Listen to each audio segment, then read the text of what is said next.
Bonjour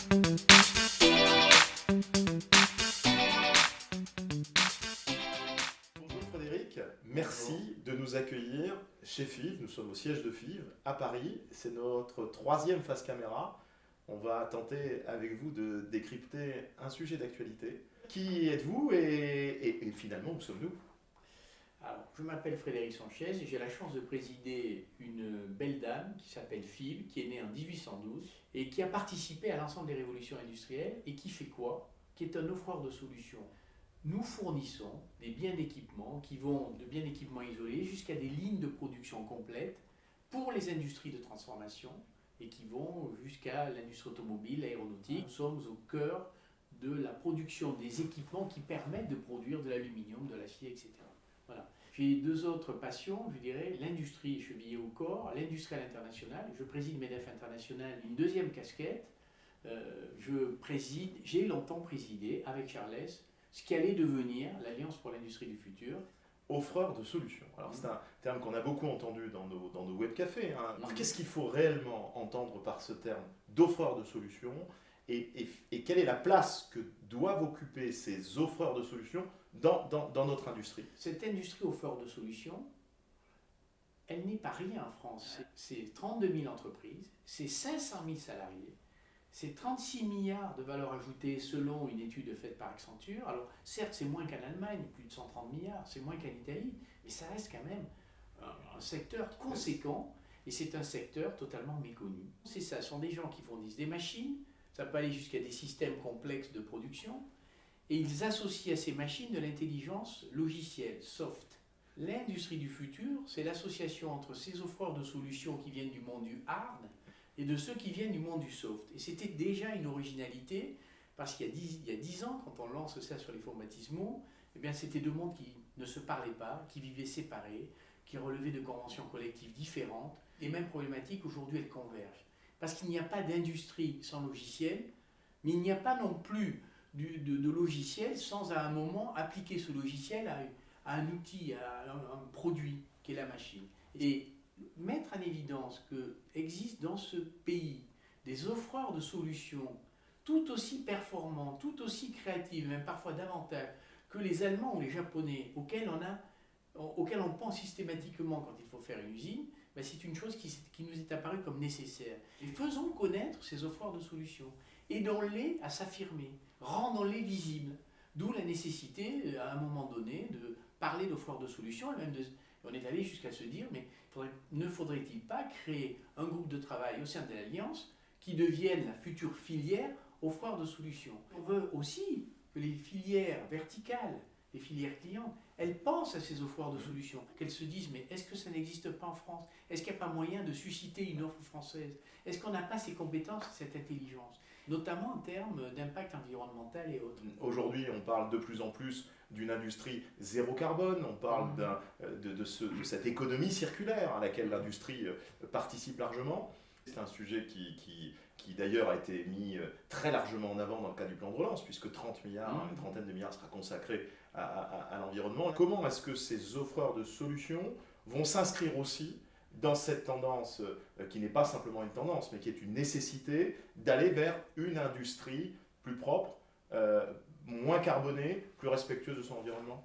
L'industrie est au cœur de l'enjeu du changement climatique. C'est elle qui peut relever ce défi. Et elle le relèvera en proposant, grâce à la digitalisation, des solutions plus optimisées en termes de consommation énergétique, parce qu'on pilotera mieux, en mettant les bons capteurs, en allant extraire des données, en les traitant. Mais par exemple, que peut-on faire des bâtiments que l'on détruit? N'y a-t-il pas des procédés pour valoriser les déchets de déconstruction? Bien sûr qu'il y en a.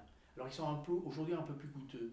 Mais il existe des procédés, mettons-les en œuvre. On a besoin aussi d'outils. La 5G en est un. Elle permettra justement de traiter et de faciliter le traitement de millions de data sur des machines et des lignes de production pour aller extraire ces données et les traiter de façon à en optimiser le fonctionnement. Et optimiser le fonctionnement en ligne de production pour réduire les déchets, les consommations énergétiques, donc améliorer l'impact CO2 de nos industries. On est le seul acteur au monde, là je parle de FIV, j'en suis fier, qui avons mis au point un broyeur dans l'industrie cimentière et dans la minéralogie pour broyer des matières premières sans consommer une goutte d'eau. Ce broyeur est beaucoup plus performant en termes de consommation énergétique, donc d'émissions de CO2, mais surtout, il ne consomme pas une goutte d'eau. C'est la seule solution au monde. Est-ce qu'il n'y aurait pas là la possibilité pour l'industrie française de prendre une longueur d'avance sur ses grands concurrents? J'en suis persuadé. Et ça peut être notre image de marque et notre différenciation. Et d'ailleurs, c'est ainsi qu'on vend l'industrie du futur à l'étranger.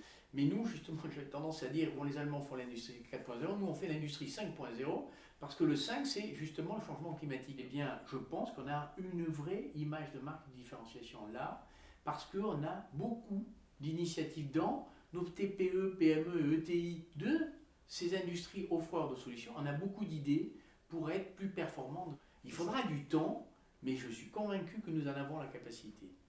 Alors revenons sur cette filière des offreurs de solutions que le Conseil national de l'industrie a souhaité structurer, organiser, qu'elle prenne sa place avec une transversalité, vous l'avez dit, très grande. Elle a une feuille de route, elle va démarrer cette année.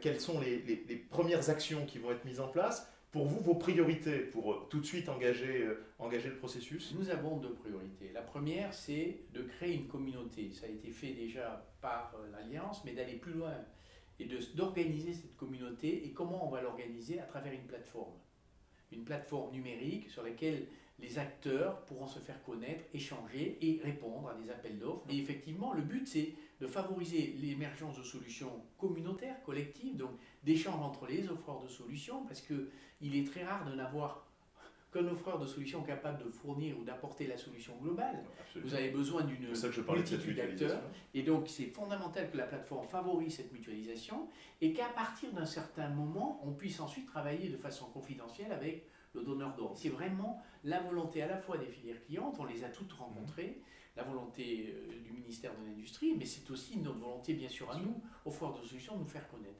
Et la deuxième grand axe de cette filière, ça va être d'articuler les projets, des grands projets structurants, avec le plan de relance. C'est d'essayer d'identifier avec les filières clientes verticales des sujets prioritaires. Je vous en donne un, mais il y en a beaucoup d'autres. La batterie du futur. Vous avez une alliance, PSA, Total, avec Saft, etc. Ils vont développer une batterie du futur. La batterie du futur, ils vont la concevoir, et s'ils pouvaient intégrer en amont, en même temps qu'ils la conçoivent, dans le cas d'une ingénierie simultanée, des offreurs de solutions qui réfléchiraient avec eux sur la bonne façon de concevoir l'usine qui produira cette batterie demain, eh bien ce sera encore mieux. Si on veut retrouver notre souveraineté, si on considère que c'est prioritaire pour le développement dans notre industrie demain, identifions des offreurs de solutions, si possible français. Et l'intérêt aussi, c'est que quand on fait ça, on renforce nos territoires. Je terminerai là-dessus. Les vitrines industrie du futur, il faut qu'on les utilise dans cette filière et le faire savoir aussi à l'étranger. Bien sûr. Faire visiter des investisseurs étrangers potentiels, leur permettre de se rendre compte ce que la France est capable de faire. Très bien, merci beaucoup Frédéric.